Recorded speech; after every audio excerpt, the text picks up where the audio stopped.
Bom, nesse vídeo nós vamos então falar agora da drenagem venosa do sistema digestório.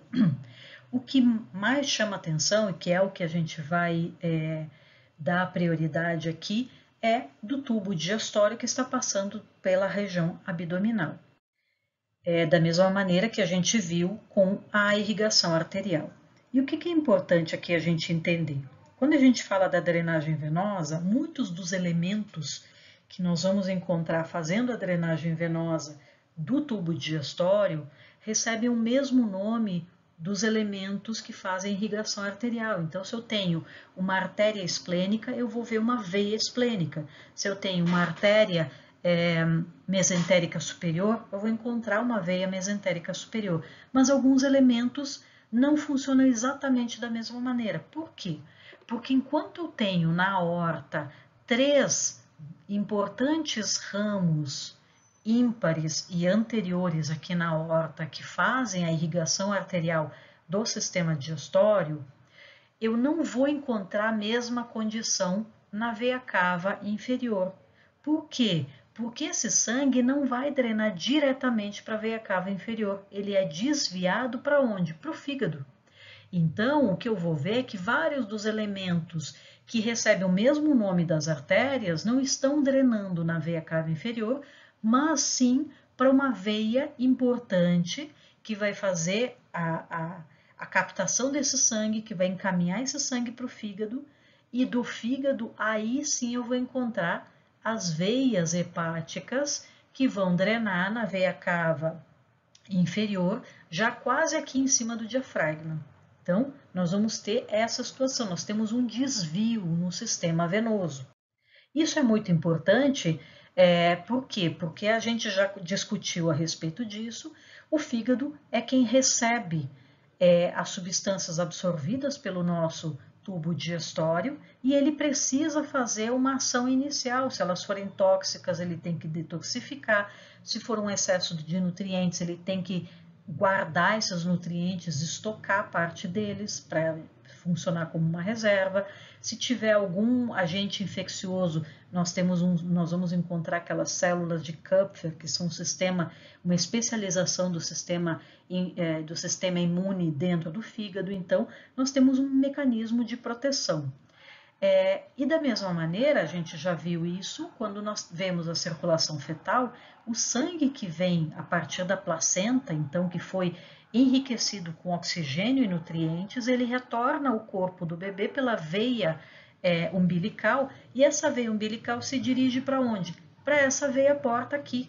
Então, o sistema venoso fetal aproveita a estrutura vascular, venosa e arterial que está se formando naquele feto para quando ele tiver a vida fora do corpo da mãe, e esse sistema venoso drena esse sangue rico em oxigênio e nutrientes direto para a veia porta também. Então, lembrando, a veia porta recebe esse nome porque é uma veia que une um leito capilar, por exemplo, aqui um leito capilar intestinal, a outro leito capilar hepático. Se fosse um sistema arterial porta, uniria um leito capilar a outro leito capilar e seguiria por uma artéria. Então, isso vai depender muito do que a gente está estudando, mas no caso, o sistema venoso, o sistema porta venoso do fígado, une, então, é uma veia que une, então, esses leitos capilares através de veias e vai drenar para uma grande veia também, que no caso vão ser as veias hepáticas, depois a veia cava. Então, só para a gente se lembrar, a veia porta ela faz parte daquela tríade portal e como remanescentes da circulação fetal nós temos o ligamento redondo, que é o remanescente da veia umbilical, e o ligamento venoso, que era aquele ducto venoso que passava parte do sangue por fora do sistema hepático para que parte do nosso corpo recebesse, no caso o sistema nervoso central, recebesse esse sangue desviado com grande quantidade de oxigênio e de glicose e de nutrientes vindos da placenta e para poder se desenvolver adequadamente. Então, esse ligamento venoso é muito importante para permitir que tecidos com alta exigência metabólica continuem recebendo um sangue mais rico durante o desenvolvimento fetal. A gente também já viu, quando a gente fala da anatomia microscópica da unidade funcional do fígado, a gente fala do lóbulo hepático, que, de uma maneira geral, tem esse formato hexagonal, e quando a gente olha naquele esquema simplificado, o ponto de junção de cada um daqueles 6 lados, né, de cada 2 daqueles 6 lados, vai encontrar uma ramificação da tríade portal. Então, nós temos 6 ramificações da tríade portal, suprindo os lóbulos hepáticos. Então, nós vemos cordões de hepatócitos aqui centralmente. Esse sangue, então, chega por um ramo da artéria hepática, por uma divisão da veia porta e também a bile produzida vai sair por uma divisão do ducto biliar. Então, o que nós vamos encontrar é que esse sangue arterial e o sangue venoso portal chegam a esses cordões de hepatócitos e esse sangue vai percorrer por capilares hepáticos aqui, que vão ter uma configuração toda especial, e no final, passando então por esses capilares hepáticos, então sendo processado esse sangue, né? Esse sangue vai fluir, vai drenar para uma veia central. Essa veia central vai se unir a outras veias e vão, no final das contas, encontrar com a veia hepática ou com as veias hepáticas que drenam para fora do fígado. Da mesma maneira, só que parecendo mais um sistema, um ducto linfático, os ductos biliares não são linfáticos, por favor, mas os ductos biliares iniciam com pequenos ductos em fundo cego, drenando então a bile produzida pelos hepatócitos, trazendo então essa bile para cá, para esses ductos dentro da tríade portal, que vão se encontrar com ductos cada vez maiores e lá pela tríade portal vão sair pelo ducto hepático comum. Então, o que a gente vê é isso, nós temos sangue venoso vindo dos intestinos, do tubo digestório, de uma maneira geral, chegando pela veia porta, sangue arterial rico em oxigênio chegando pela artéria hepática comum, chegando e saindo o ducto biliar, o ducto hepático comum. O que acontece é que essa tríade portal se divide múltiplas vezes até chegar em cada um daqueles lóbulos, e nós temos o sangue, então, que é drenado por aquelas veias centrais, vai ser drenado por um outro sistema venoso. Então, é interessante a gente pensar que o fígado tem 2 sistemas venosos. Um sistema venoso portal e um sistema venoso hepático, que é o que está removendo efetivamente o sangue do fígado. Então, o sistema venoso hepático vai, no final das contas, drenar nas veias hepáticas que drenam na veia cava inferior. Se a gente pensar, aquelas veias hepáticas encontram com a veia cava inferior praticamente aqui no finalzinho da veia cava inferior. A veia cava inferior é abraçada pelo fígado, quando ela passa junto do fígado. Nós não temos facilmente alguns milímetros de veias hepáticas que a gente possa ver. Basicamente, essas veias estão dentro do tecido hepático, drenando direto para a veia cava inferior, e quando a veia cava inferior passa junto do fígado, ele abraça, né? O tecido hepático abraça essa veia, e aí nós temos as veias hepáticas drenando diretamente, então, para a veia cava inferior. Aqui em cima já é o diafragma e logo acima o átrio direito, logo acima nós já temos o coração. Então, de uma maneira geral, o que a gente vai encontrar é o seguinte, formando aquela veia porta hepática, nós temos algumas veias que vão formar elas. Então, o que nós vamos ver? De novo, nós encontramos nomes que se repetem com o das artérias, mas não com a mesma disposição. Então, por exemplo, nós temos aqui aquela veia esplênica passando aqui por trás do estômago, drenando o baço, drenando parte do pâncreas, e ela vai chegar até a veia porta hepática. Nós temos também a veia mesentérica superior. Por que ela recebe esse nome? Ela é superior à mesentérica inferior? Não necessariamente, mas ela está drenando as mesmas estruturas da artéria mesentérica superior. Então, esse que é o ponto. Se eu sei quem a artéria mesentérica superior irriga, eu sei quem a veia mesentérica superior drena. Então, são quase que as mesmas estruturas. Então, nós temos o encontro da veia mesentérica superior com a veia esplênica, desculpem, formando a veia porta hepática. Essas duas veias vão formar a veia porta hepática que chega no hilo hepático.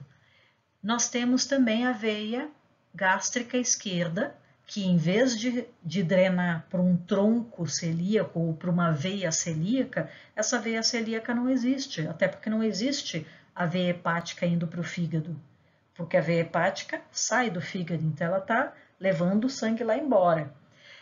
Nós temos a veia esplênica não drenando numa veia celíaca, mas formando a veia porta.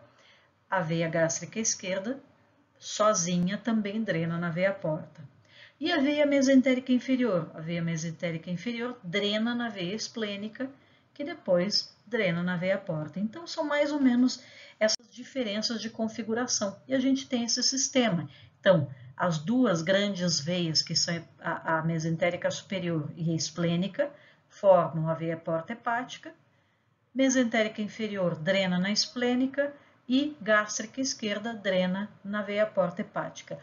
Essas informações são importantes para vocês no momento em que vão dar base para que se entendam detalhes sobre questões cirúrgicas, sobre condições em determinadas doenças. Então, por isso que a gente entra num detalhamento um pouco maior. Além disso, uma outra coisa que é importante a gente saber é que esse sistema venoso portal, como todas essas veias, elas estão preparadas para drenar na veia porta, nós temos outras veias também que seriam não esperadas, por assim dizer, que também drenam na veia porta. Então, isso é muito importante. Isso é fundamental para que a gente entenda algumas particularidades de algumas doenças. Então, por exemplo, nós temos as veias retais, que drenam normalmente para um ramo aqui da veia ilíaca interna, elas também fazem anastomoses com veias que estão drenando aqui a região do reto, a região do colo sigmoide. Então, nós temos veias retais, o sangue que passa pelas veias retais, ele pode ir direto para as veias ilíacas internas, mas ele também pode chegar na veia mesentérica inferior, que é a veia que drena a porção final do cólon transverso, cólon descendente, cólon sigmoide, reto e ânus. Então, nós temos essa condição. Isso é uma particularidade importante. Lá em cima, quando nós vemos a veia gástrica esquerda, nós vamos ver que existem veias em torno do esôfago, drenando o esôfago, que sobem, mas tem veias que descem e drenam aqui na veia gástrica esquerda. Então, nós temos veias esofágicas drenando na veia gástrica esquerda.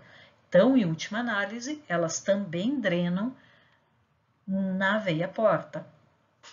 Um remanescente aqui, veias que acompanhavam aquele cordão umbilical superficiais do abdômen, também drenam para a veia porta. Então, acompanhando aquele ligamento redondo, elas vão chegar até a veia porta e vão vão drenar para o fígado. Então, parte da nossa parede abdominal superficial também é drenada para o fígado.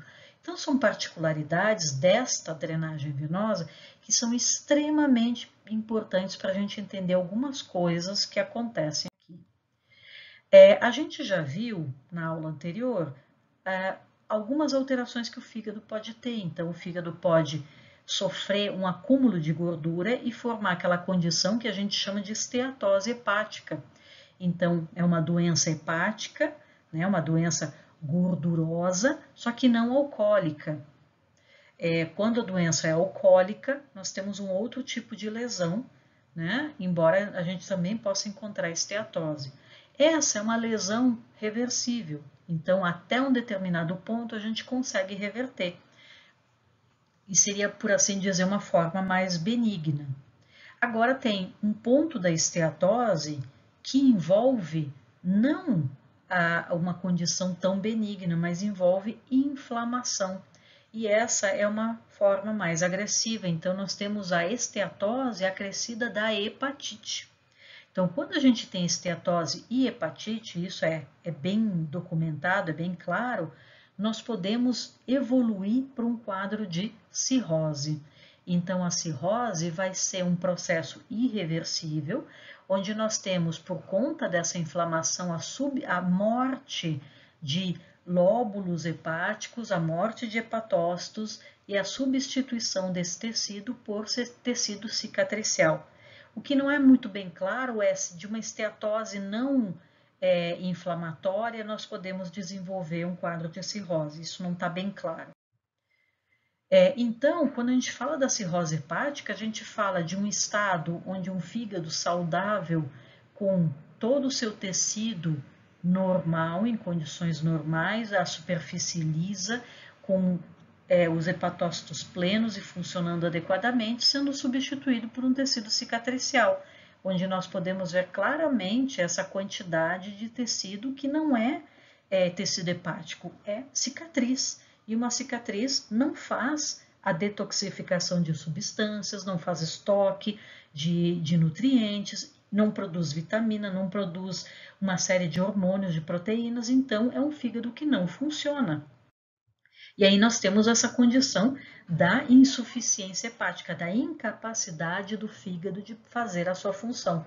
Então, quando nós temos um sistema hepático normal, um fígado normal, e ele é substituído, esse aqui não é tão normal, ele está meio claro, meio gordo, mas eu não achei um melhor aqui. E ele é substituído por cicatrizes, e o que eu queria chamar a atenção era isso, a quantidade de cicatrizes, nós vamos ver uma condição em que nós praticamente não temos mais tecido viável, um tecido viável que faça a sua função. Então, isso é o que caracteriza a cirrose. Agora, o que tem que chamar atenção aqui é o seguinte, nós temos a veia porta drenando o tubo digestório para o fígado. E aqui também, o indivíduo com cirrose continua tendo a veia porta drenando. Só que agora esse sangue que chega pela veia porta, ele não tem mais facilidade de passar por esse tecido hepático, porque ele encontra muitas vias bloqueadas, então ele começa a ser represado. E ao começar a ser represado, nós temos condições bem complicadas.